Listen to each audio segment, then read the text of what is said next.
चाणक्य नीति पार्ट 7 अध्याय 4। व्यक्ति को चाहिए कि वो ऐसे धर्म का त्याग कर दे जिसमें दया और ममता आदि का अभाव हो।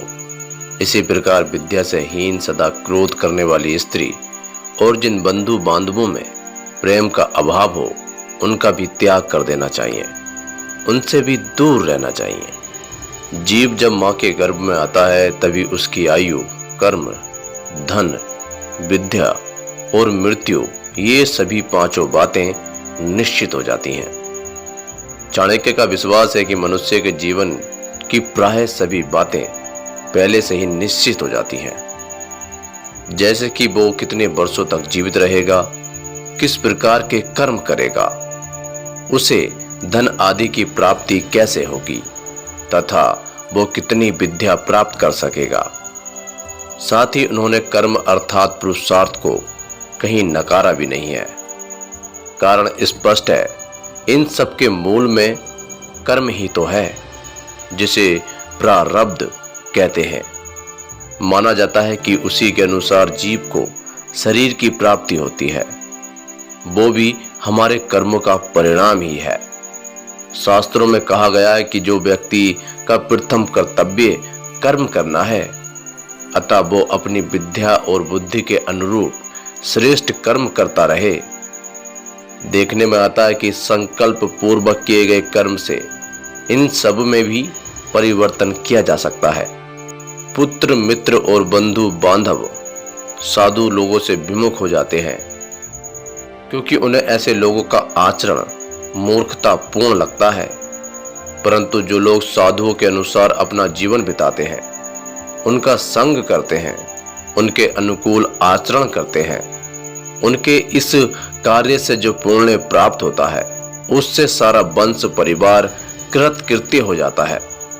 चाणक्य जी कहते हैं कि मछली अपनी दृष्टि से, मादा कछुआ ध्यान से तथा पक्षी स्पर्श से अपनी संतान का लालन पालन करते हैं। सज्जन भी दर्शन, ध्यान और स्पर्श से अपने आश्रितों को सुरक्षा प्रदान करते हैं और विश्वास में सहयोगी होते हैं। सज्जनों के दर्शन से आत्मबल में वृद्धि होती है और संकल्प दृढ़ होता है। यदि उनका ध्यान किया जाए और यदि उनके चरणों का स्पर्श कर उनका आशीर्वाद प्राप्त किया जाए तो सफलता, उन्नति और विकास सहज हो जाता है।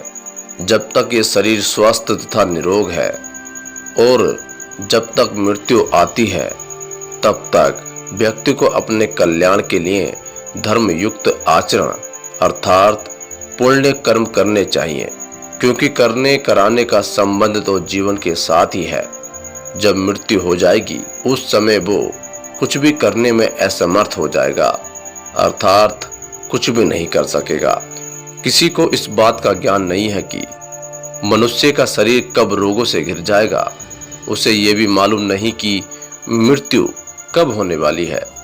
इसलिए मनुष्य को चाहिए कि जब तक वो जीवित है अधिक से अधिक पुण्य कर्म करे, क्योंकि करने कराने का संबंध तो जीवन से है। तब सारे विधि निषेध निरर्थक हो जाते हैं। गुप्त धन वो होता है जिससे मनुष्य संकट के समय लाभ उठा सके। इसलिए चाणक्य ने विद्या को गुप्त धन बताया है और उसकी उपमा कामधेनु से की है। कामधेनु उसे कहा जाता है जिससे मनुष्य की सभी इच्छाएं पूर्ण होती हैं। उससे उस समय भी फलों की प्राप्ति होती है जब देश काल के अनुसार फल प्राप्ति संभव न हो। विद्या के कारण ही विदेश में व्यक्ति का सम्मान होता है। माता जिस प्रकार बच्चे की रक्षा करती है, उसी प्रकार विदेश में विद्या से व्यक्ति की हर प्रकार की रक्षा होती है और सुख प्राप्त होते हैं। सैकड़ों मूर्ख पुत्रों की अपेक्षा एक विद्वान और गुणों से युक्त पुत्र से ही पूरे परिवार का कल्याण होता है। रात्रि के समय जिस प्रकार आकाश में हजारों तारागण दिखाई देते हैं, परंतु उनसे रात्रि का अंधकार दूर होने में सहायता नहीं मिलती, उसे तो चंद्रमा ही दूर कर पाता है। आचार्य की दृष्टि में संख्या नहीं, गुण महत्वपूर्ण है। संतान से माता पिता की उम्मीदें जुड़ी होती हैं। जब जन्मते ही संतान की मृत्यु हो जाती है तो माता पिता निराश के अंधकार में डूब जाते हैं। भविष्य में इस मृत संतान को लेकर कोई सुख दुख की उम्मीद नहीं रहती है, जबकि मूर्ख जीवित पुत्र नित्य प्रति अपने माता पिता की आशा के टुकड़े टुकड़े करता रहता है। इस दुख से पहला दुख ज्यादा ठीक है। कुछ बातें ऐसी होती हैं जिनसे व्यक्ति जीवन भर दुखी रहता है। उनमें सब प्रमुख वह स्थान है जहां से लगातार रहना होता है। यदि वो ठीक न हो सके और वहां के निवासियों का आचार व्यवहार सही न हो तो व्यक्ति सदैव दुखी रहता है। इसी प्रकार यदि किसी को नीच व्यक्ति की नौकरी करनी पड़े, गंदा, बासी और पौष्टिक से रहित भोजन करना पड़े तो वो भी दुखदायी है। यदि स्त्री झगड़ालू हो, छोटी छोटी बातों पर झगड़ा करती हो, तो गृहस्थ का सुख कैसे प्राप्त हो सकता है। पुत्र यदि मूर्ख हो, लड़की विधवा हो तो ये आयु भर का असहनीय क्लेश हो जाता है। ऐसी स्थितियों से बच पाना यदि संभव ना हो तो मानसिक रूप से इससे निपटने के लिए तैयार रहना चाहिए।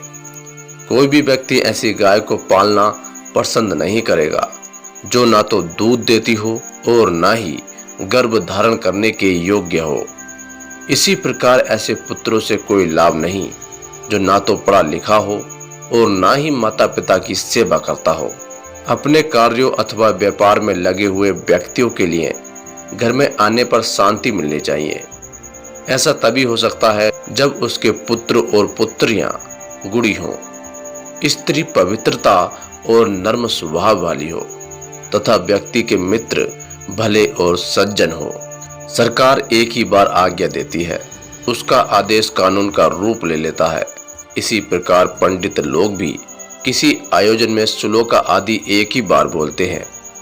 ठीक इसी प्रकार कन्या का विवाह भी एक ही बार होता है। माता पिता अथवा अन्य संबंध रखने वाले कोई वचन देते हैं तो उसे निभाने का पूरा प्रयत्न किया जाता है। चाणक्य का कहना है कि ये कार्य ऐसे हैं जो केवल एक एक बार ही होते हैं, उन्हें बार बार नहीं दोहराया जाता। इनके संबंध में बार बार निश्चय बदलने से बात हल्की पड़ जाती है, उसका प्रभाव कम हो जाता है। चाणक्य जी कहते हैं कि तप अथवा साधना व्यक्ति को अकेली ही करनी चाहिए। एक से अधिक होंगे तो उसमें विघ्न पड़ेगा। अध्ययन दो व्यक्तियों के बीच ठीक रहता है क्योंकि दोनों एक दूसरे को कोई बात समझा सकते हैं। गाने के अभ्यास के लिए 3 लोगों का होना इसलिए आवश्यक है क्योंकि उनमें से एक जब अभ्यास करता है तो दोनों सुनने वाले अपनी प्रतिक्रिया जाहिर कर सकते हैं। कहीं यात्रा पर जाने के समय 4 व्यक्ति और खेती आदि के कार्य के लिए 5 व्यक्तियों की आवश्यकता होती है। युद्ध ऐसा कार्य है जिसमें जितने भी अधिक लोग हों उनसे सहायता मिलती है। तो दोस्तों, इस वीडियो में बस इतना ही। वीडियो में दी गई जानकारी आपको कैसी लगी कमेंट बॉक्स में जरूर बताएं। धन्यवाद।